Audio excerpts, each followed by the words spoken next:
Là, vous allez lancer la vidéo? Oui. Oui, oui. Déjà, on teste le son? Ouais, déjà, on va tester, parce que là, on était déjà sur la deuxième question.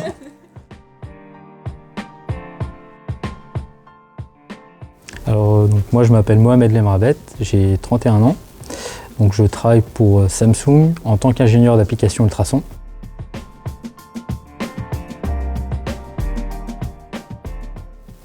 Alors, mon parcours il est assez classique, on va dire. J'ai commencé par un bac scientifique. Par la suite, j'ai fait une première année de DUT génie électrique et informatique, qui était axée plutôt technique, peut-être trop technique.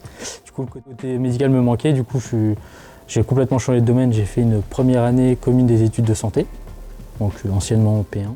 Et par la suite, en fait, j'ai décidé de continuer vers une licence ingénierie biomédicale, puis un master ingénierie biomédicale à la faculté de médecine de Nancy. Alors, donc, comme je vous ai dit, je travaille en tant qu'ingénieur d'application ultrasons. Donc en fait, mon métier consiste à installer, former des médecins sur des appareils d'échographie, mais également des sages-femmes, en fait, toute personne qui travaille sur un appareil d'écho. Alors c'est un métier qui est super intéressant parce qu'il y a le côté clinique et le côté technique.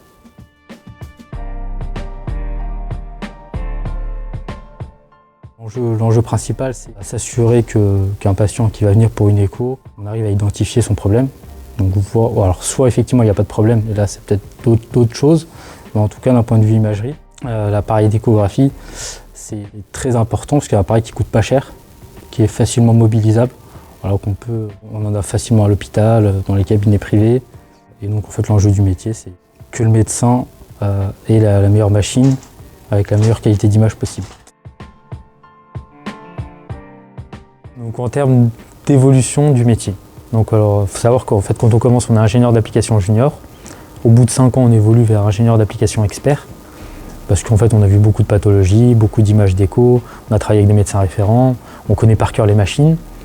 Ensuite le stade au-dessus c'est chef produit, donc là on va être spécialisé dans une modalité, ça peut être par exemple la cardiologie en écho, la gynéco-obstétrique, la radiologie, ou alors on peut changer de métier et faire le métier d'ingénieur commercial. Et donc là, on va être plutôt spécialisé dans la vente. Alors, personnellement, moi, j'aimerais bien évoluer vers un métier de chef produit en radiologie. Ce qu'on va faire dans mon métier, c'est vraiment le contact humain, parce qu'on est au contact des médecins, des sages-femmes, lors des examens d'écho. Donc on est également au contact avec les patients. Donc dans l'idée c'est que quand on va chercher à optimiser l'image, finalement en fait l'ingénieur, donc nous en fait on participe un peu au diagnostic. Si le médecin n'a pas une belle image, forcément il ne pourra pas forcément faire un bon diagnostic. Donc c'est vraiment moi ce que je préfère dans mon métier, c'est vraiment le contact humain. En fait dans mon domaine l'avenir qui se profile est plutôt très positif. Parce qu'en fait toutes les spécialités, en fait, que ce soit du médecin généraliste au médecin spécialiste, tous veulent aujourd'hui avoir leur appareil d'échographie. Pourquoi? Parce que c'est un appareil qui est pas cher et qu'en fait qu'on peut mettre tout simplement partout. Donc il y aura de plus en plus d'appareils qui vont être vendus et ça bénéficiera toujours aux patients.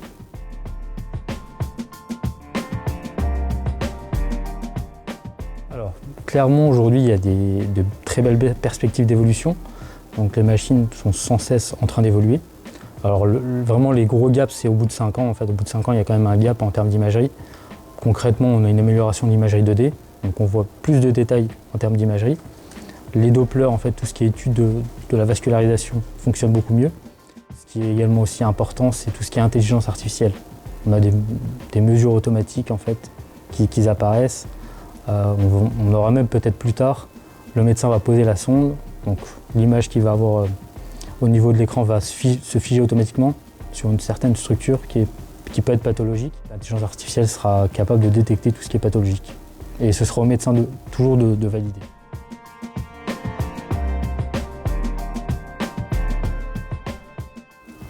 Alors si j'avais la possibilité de travailler à l'étranger, je pense que je tenterais l'expérience du côté du Japon.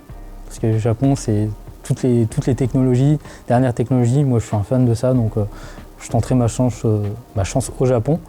Après maintenant la problématique ça reste la langue.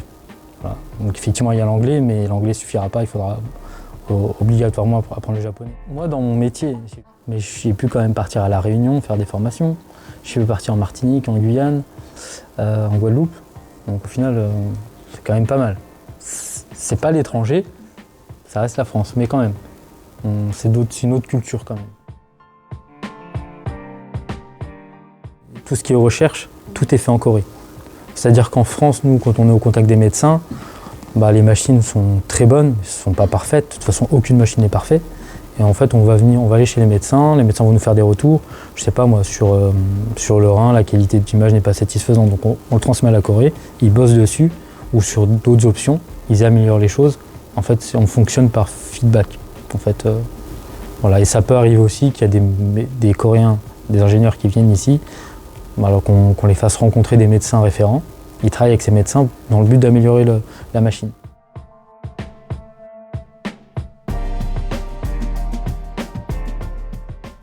Alors en fait, dans mon cursus, à la fin de mon année, donc le Master 2, on devait chercher un stage.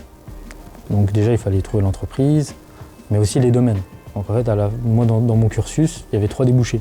Soit c'était ingénieur de la recherche, ingénieur biomédical, donc à l'hôpital, donc tout ce qui est, c'est plus la gestion de parc, gérer les appareils dans tous les services, ou alors ingénieur d'application. Donc dans le domaine de l'imagerie, il y a trois gros domaines, on va dire, le scanner, l'IRM et l'échographie. Alors moi, j'étais plus intéressé par l'échographie parce que c'est une imagerie en temps réel.